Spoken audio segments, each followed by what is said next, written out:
All right, well, while people are coming in, I will go ahead and get us started with some introductions. So first of all, I'm Stephanie Boozer with CUGC HQ, and I'm happy to welcome you to today's part 2 of our Get Out There series from the CUGC Women in Tech program. It's a series we started to help people get comfortable with blogging, presenting, and just building your name and your brand out in the tech community.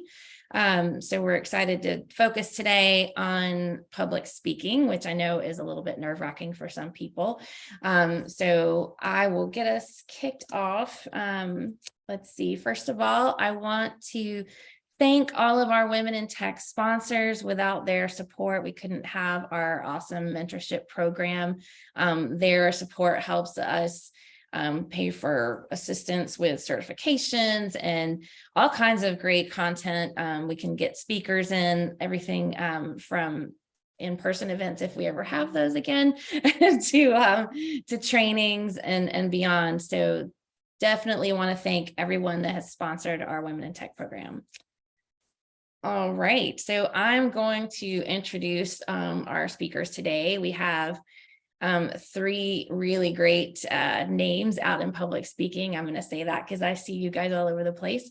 First of all, we have Esther Barthel. She's a CTP. She's part of the CUGC Women in Tech mentoring program. She's actually one of our founding mentors. And she is part of my CUGC content working group. So she helps me come up with fantastic content for webinars and blogs and everything and beyond. So thank you for being here, Esther. Well, thank you for having me again. Of course. We also have Jen Sheerin. She is also a CTP, and she is currently a mentor in the CUGC Women in Tech program as well, but she started out as a mentee, and I'll let her tell you more about that in a little bit. Jen also is one of the leaders of our Tampa CUGC group. Thanks for being here today, Jen. Thanks for having me. And last but not least is Jim Moyle. He was also a member of the CTP program for a number of years. Jim has participated in the CUGC Women in Tech mentoring program as a mentor, and he's also part of the UK CUGC group. Hello, Jim. Uh-oh, we can't hear you. Let's see. No.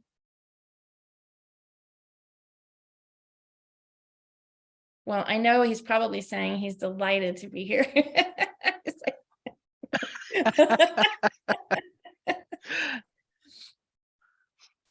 All right, so you should see on your screen, you should see a chat box and a Q&A box. Please feel free to type in your questions at any time or comment in the chat. I'd love to hear what you have to say. But we only have a short panel discussion today, so I'm going to go ahead and get right to it.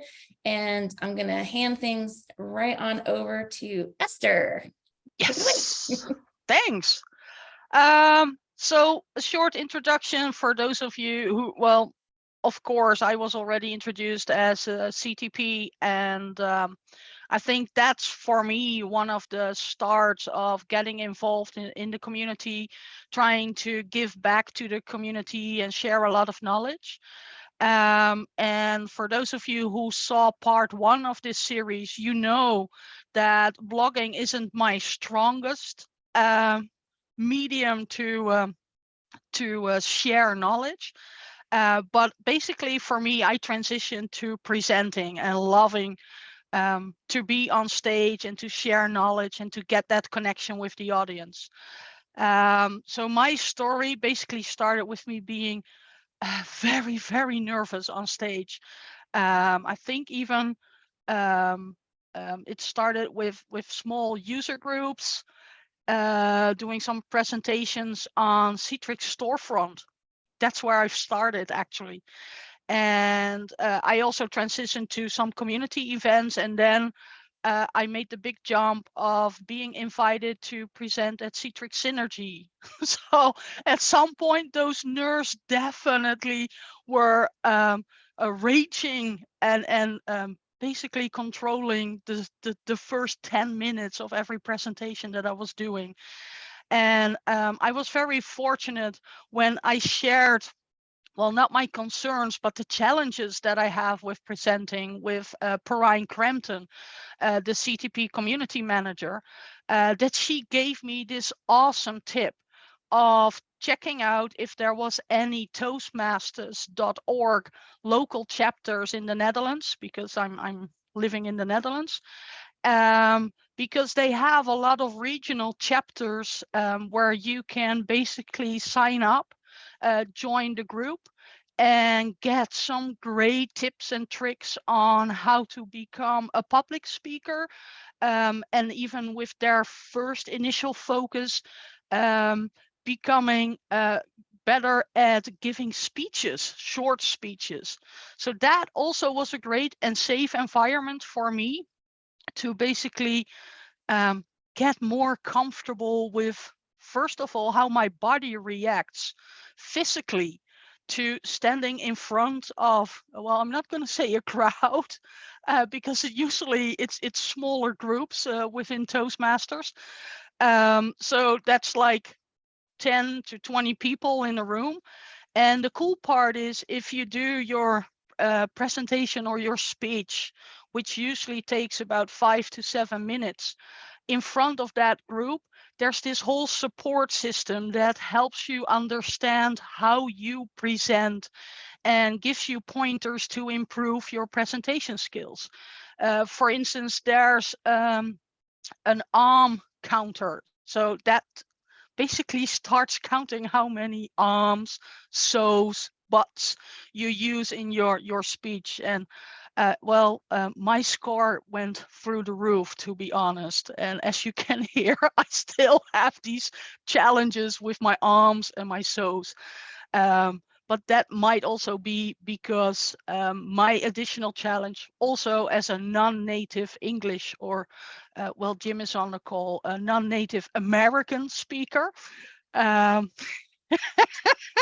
Just making sure that everyone understands that I forgot to my first English lessons at high school, Jim. I do apologize. It became very American, to be honest.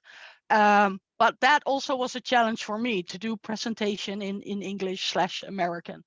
And I was fortunate that Toastmasters in the Netherlands also had groups that focuses on the English vocabulary. So basically, using all those counter words, getting the score up high again.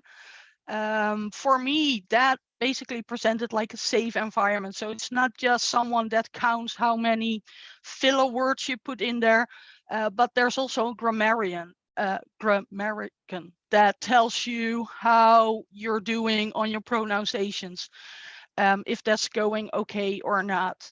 You get feedback on your session, like in-depth feedback from one of the people, and there's also like small notes that they can give you with some tips and tops for you to improve your presenter skills.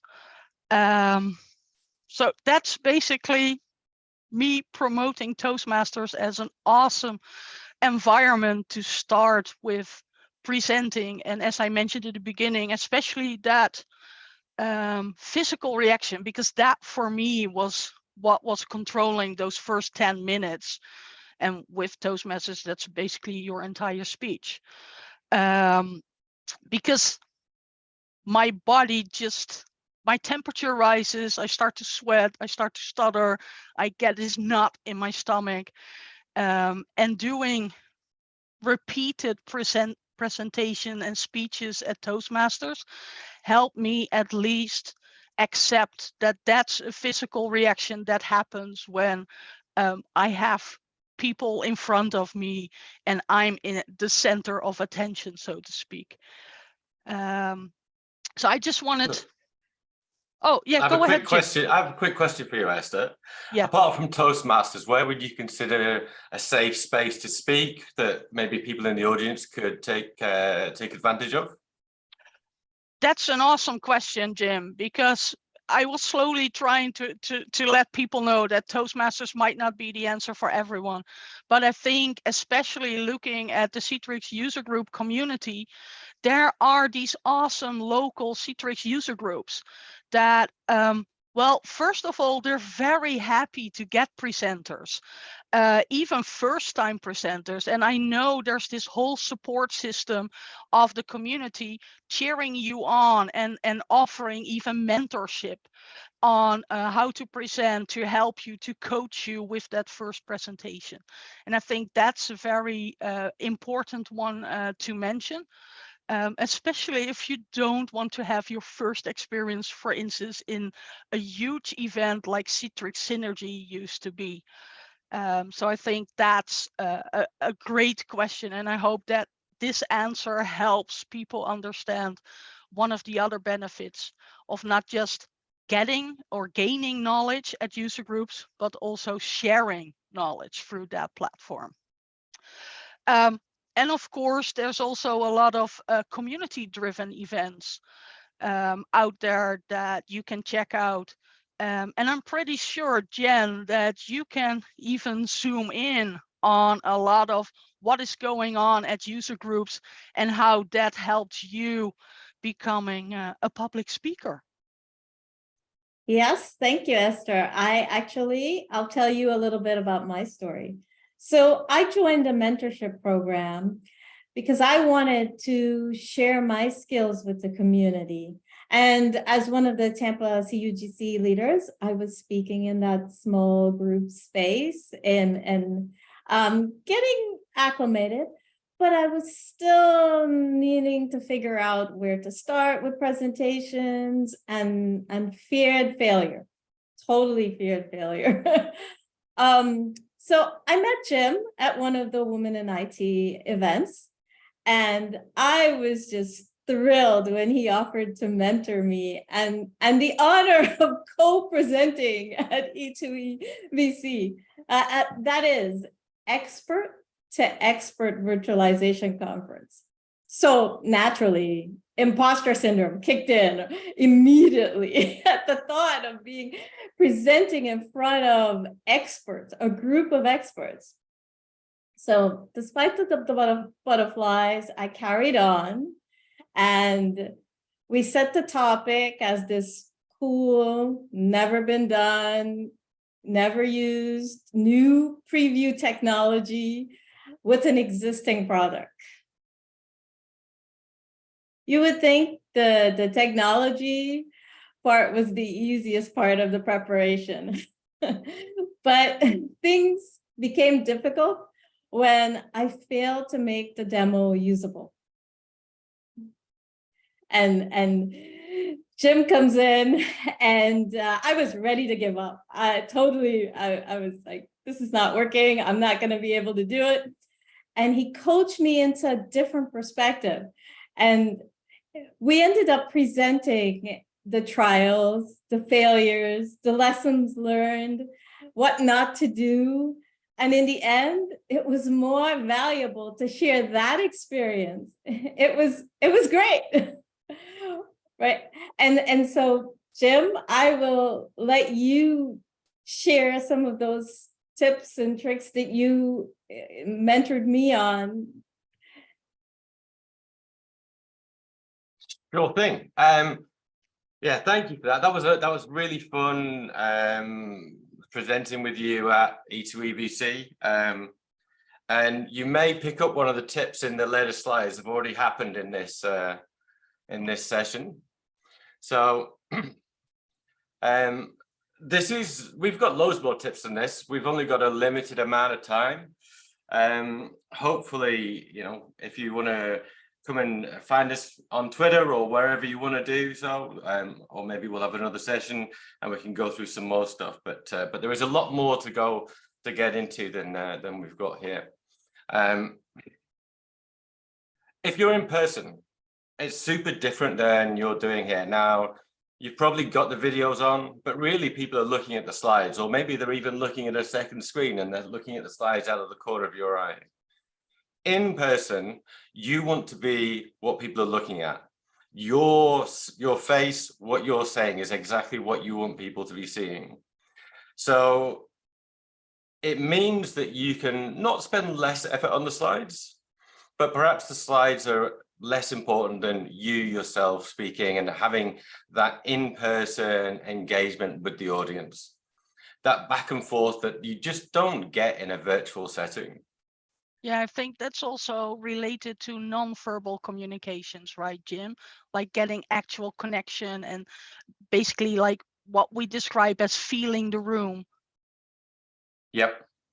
Yeah, because you can pick up whether people are nice and relaxed and like chilled. You can see whether people are paying attention or not, right? You can pick up a lot of stuff from the audience and they can pick up a lot of things from you that effectively you can't do in a virtual event. So how do you cope with that when you're looking in a virtual event? Well, the slides become a lot more important.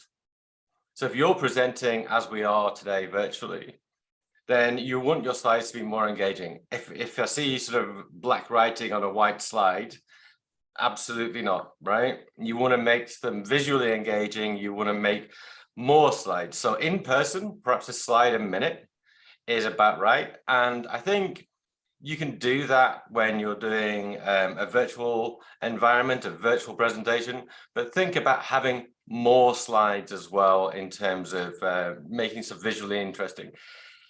I don't like too much animation usually when I'm in person, but I think when you're online, I think adding animation is great, adding effects is great because you want to make it that the slides more visually interesting.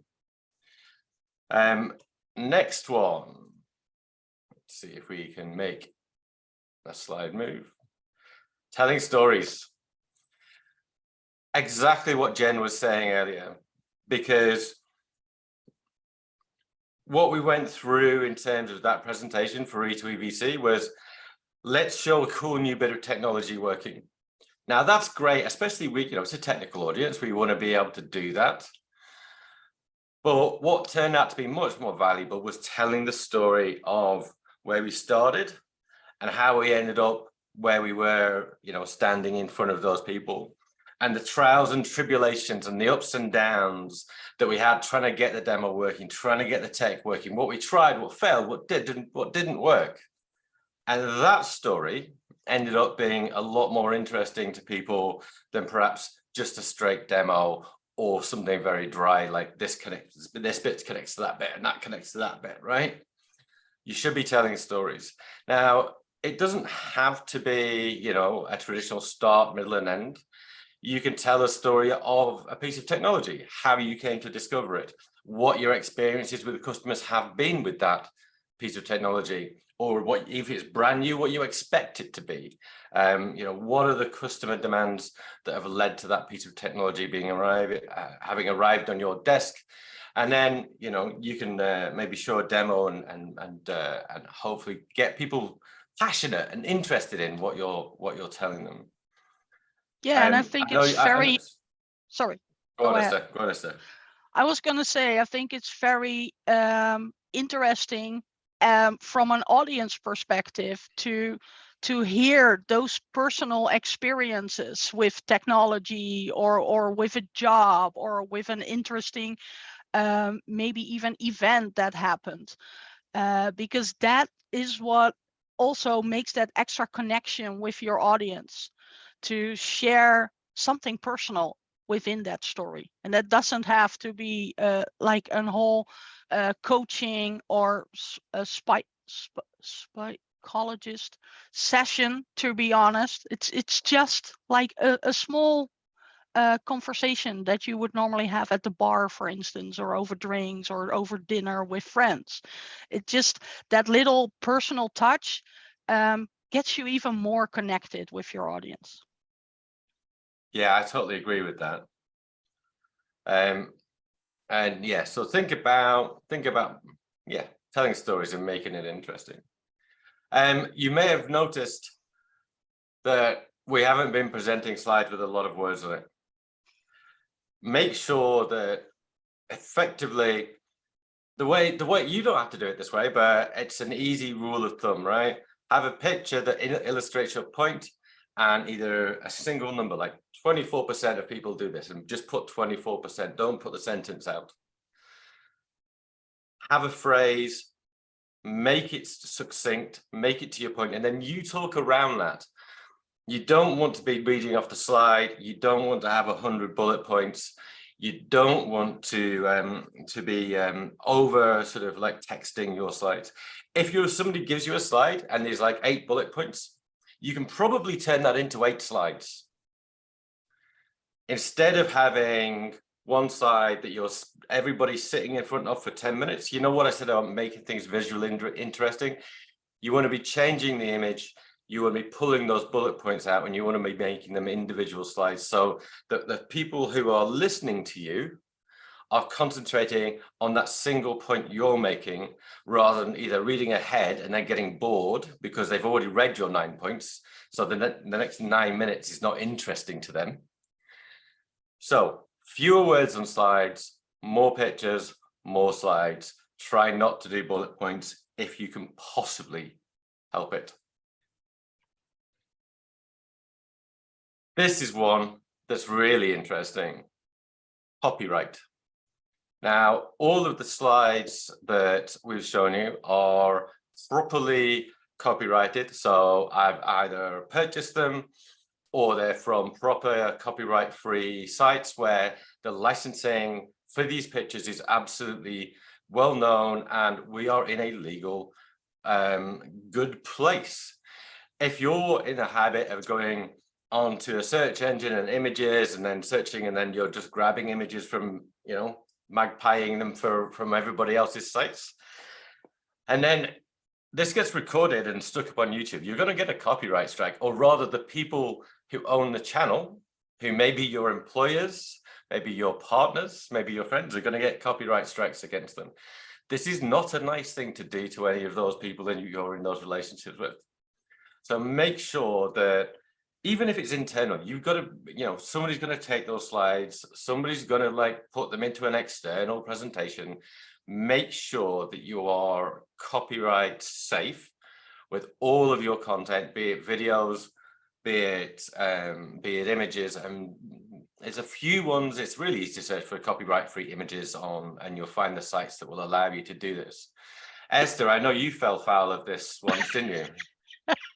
Well, not once. Sorry to call you out. No, that's okay. I'd be happy to share that I already mentioned my first big event presenting was at Citrix Synergy.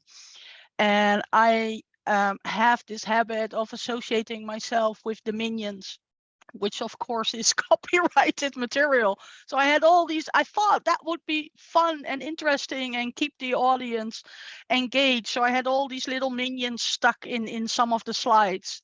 And I have to admit that the year after, Citrix made it very explicit in their email to the new presenters that they were having issues with copyrighted material being included in the presentation. So yeah, I do apologize for, I don't even think that presentation is available anymore. As Jim said, they probably had to remove that from YouTube, which yeah, it's not a good marketing story, to be honest. So yeah, lesson learned. Yeah, and I know several friends it's happened to. There was a good friend of mine, and it was I think they put a trailer for a movie. They were doing like GPU demonstrations of how rendering happens and whatever in desktop virtualization. They used a trailer, and they thought it would be all right because, you know, it's a trailer, it's you know, public domain, whatever. Nope, that got copyright struck and got taken down, and that was for Microsoft. And so Microsoft were pretty unhappy with him that he'd got a copyright strike for Microsoft against them. He had to pay to have that blurred out in the video so they could put it back up. So wow. Copyright, surprisingly important when you're presenting. Do you present solo? I've seen Esther present solo. I've presented with Esther in the past. I've presented with Jen in the past. I've seen Jen present solo. We've all done, I don't think we've ever done a presentation apart from today, which is all three of us together. Yeah, that's the first. That's the first, there you go. presenting solo, it's more scary, but what you can do is you can control the flow. And you don't know, rather the audience don't know if you're off script. They don't know how many slides you've got. They don't know if you've made a mistake. Presenting solo gives you a lot more control. The trouble is it's a lot more stressful. Now, what's your other choice? Well, your other choice, of course, is presenting with other people. Now, let's go back one. So, yeah, this is you, to be honest, Jim. This is you talking on this slide.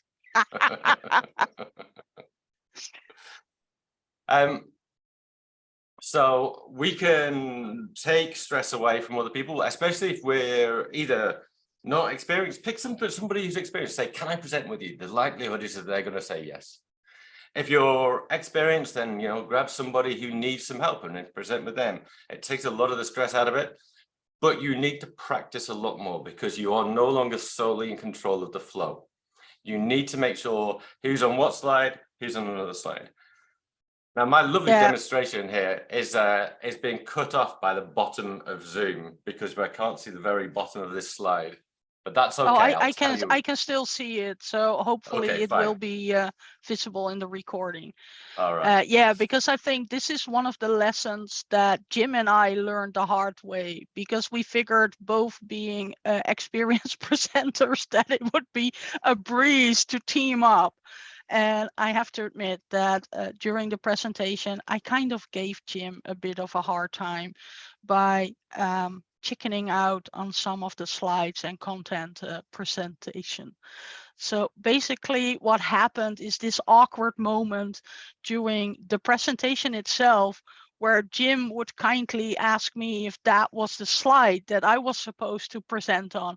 And I would just chicken out and say, no, Jim, I'm pretty sure that this was your slide.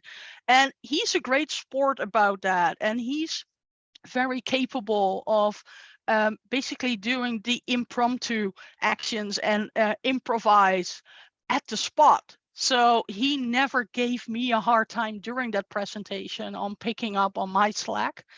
But yeah, I think this is the biggest lesson learned from that one, Jim. So I couldn't see it, but hopefully you could. In the bottom of the last slide, there was a little dot.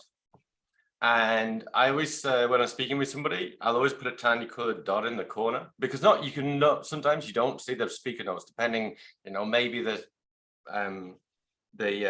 beamer or the projector, there's something about it. You've just got to mirror your screen, right? You don't see the speaker's notes. And you put a little dot in the corner. And effectively, we can see that. Yep. Just there. Now, I wonder if you noticed that the last slide, we actually had the dot in the corner. Nobody, unless, like Esther always picks it up because she knows that this is a habit of mine, right? And she always comes up to me afterwards and says, I saw you using the dot thing again. But it's a really handy tip to, when you're under pressure, when you're presenting, to keep your eye on the ball or the dot and make sure that you know exactly who's presenting what slide. Rabbit holes. Questions can lead you down rabbit holes. Somebody will ask you what is effectively a support ticket question. And you as the presenter feel obligated to try and help them and try and answer them. You're standing up there as the expert. You want to try and help the people to deal with their questions. Feel free to say, this is not the right audience for that question. I'm going to take that offline with you. Or just say, I'm not going to answer that here and now. It is absolutely fine to say no to people asking questions that are going to take you off topic, that are going to be too long to explain, or you simply don't know the answer to. Don't be afraid of saying no. Now, if you see somebody who is presenting and they are having trouble, there is things that you can help from the crowd.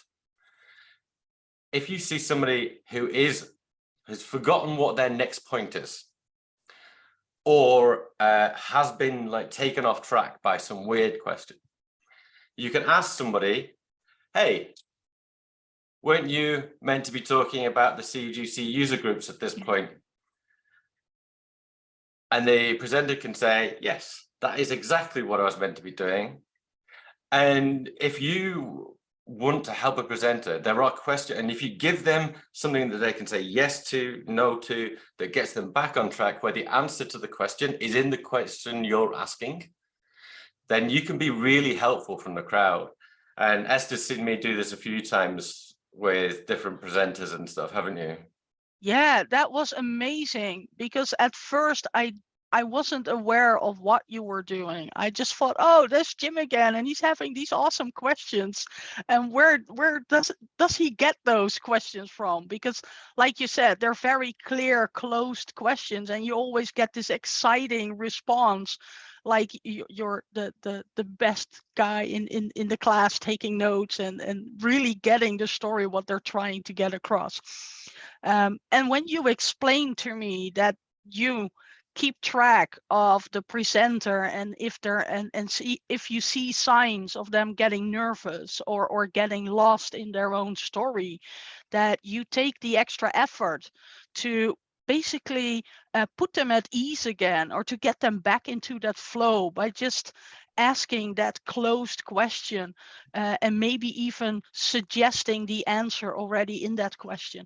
That was an eye-opener for me, and made me realize that there's so much more that we can do in helping and cheering on the presenters in this world that are sharing like awesome stories. I think the last thing to remember is that the people who are listening to you, they're here for you. They volunteered to give up their time to come and hear you speak. You know, you shouldn't be nervous, because nobody in that crowd wants you to fail. Everybody in that crowd wants you to succeed. They want to listen to what you've got to say. And you should remember that when you're presenting. Now, that's all we've got time for, I'm afraid, in this short 30 minutes. But Stephanie, if you would, do you want to take back over?